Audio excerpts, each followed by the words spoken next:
தந்தை மகன் தூயாவின் பெயராலே ஆமீன். யோவான் எழுதின நற்செய்தி வாசகம் அதிகாரம் 3 இறைவசனங்கள் 7 முதல் 15 முடிய. அக்காலத்தில் இயேசு நிக்கதேமிடம் கூறியது, நீங்கள் மறுபடியும் பிறக்க வேண்டும் என்று நான் உமக்கு கூறியது பற்றி நீர் வியப்படைய வேண்டாம். காற்று விரும்பிய திசையில் வீசுகிறது, அதன் ஓசை உமக்கு கேட்கிறது. ஆனால் அது எங்கிருந்து வருகிறது என்றும் எங்கு செல்கிறது என்றும் உமக்கு தெரியாது. தூய ஆவியால் பிறந்த அனைவருக்கும் இது பொருந்தும் என்றார்.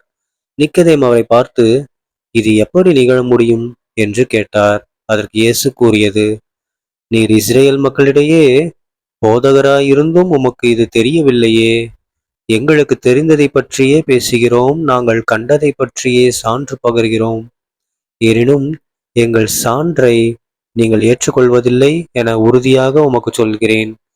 மண்ணுலகு சார்ந்தவை பற்றி நான் உங்களுக்கு சொன்னதை நீங்கள் நம்பவில்லை என்றால், விண்ணுலகு சார்ந்தவை பற்றி சொல்லும்போது எப்படி நம்ப போகிறீர்கள்?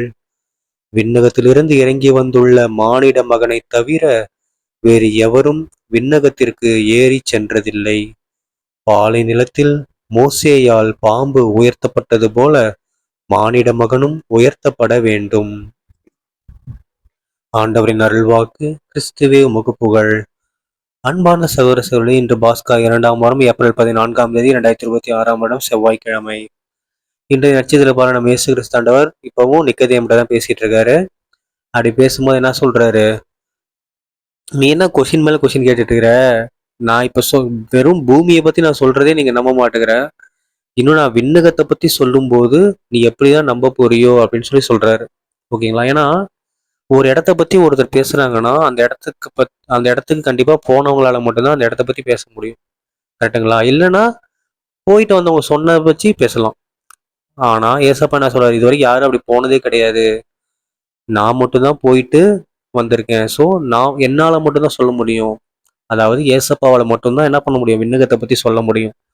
ஸோ அவர் அப்படிதான் நம்மகிட்ட வந்து எப்படிலாம் வாழ்ந்தா விண்ணக தந்தைக்கு பிடிக்கும், எப்படிலாம் வாழக்கூடாது அப்படின்னு சொல்லி நமக்கு சொல்லிட்டாரு. ஓகேங்களா? அதை நம்ம என்ன பண்ணணும், நம்பி கடைபிடிச்சு வாழணும். அதை விட்டுறே விண்ணகம்லாம் ஒண்ணு கிடையாதுடா அப்படிலாம் வாழ்ந்தோம்னா டைரக்டா ஆப்போசிட் ஆஃப் விண்ணகத்துக்கு தான் போகணும். எங்க நரகத்துக்கு தான் போகணும்.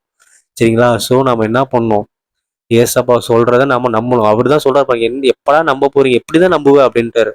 பட் நாம அப்படி இருக்கக்கூடாது. நாம கிறிஸ்தவர்கள் கண்டிப்பாக ஏசப்பா சொன்னதை நம்பணும். கண்டிப்பாக விண்ணகத்தை நோக்கிய வாழ்க்கையை நாம் வாழ்ந்துட்டு இருக்கோம். அதை நம்ம நல்லபடியா வாழ்ந்து முடிப்போம். சரிங்களா? தந்தை மகன் தூயாவின் பெயராலே ஆமீன். இயேசுக்கே புகழ், இயேசுக்கு நன்றி, மரியே வாழ்க, இயேசுவின் ரத்தம் ஜெயம். ஹல்லேலூயா, பிரைஸ் தி லார்ட்.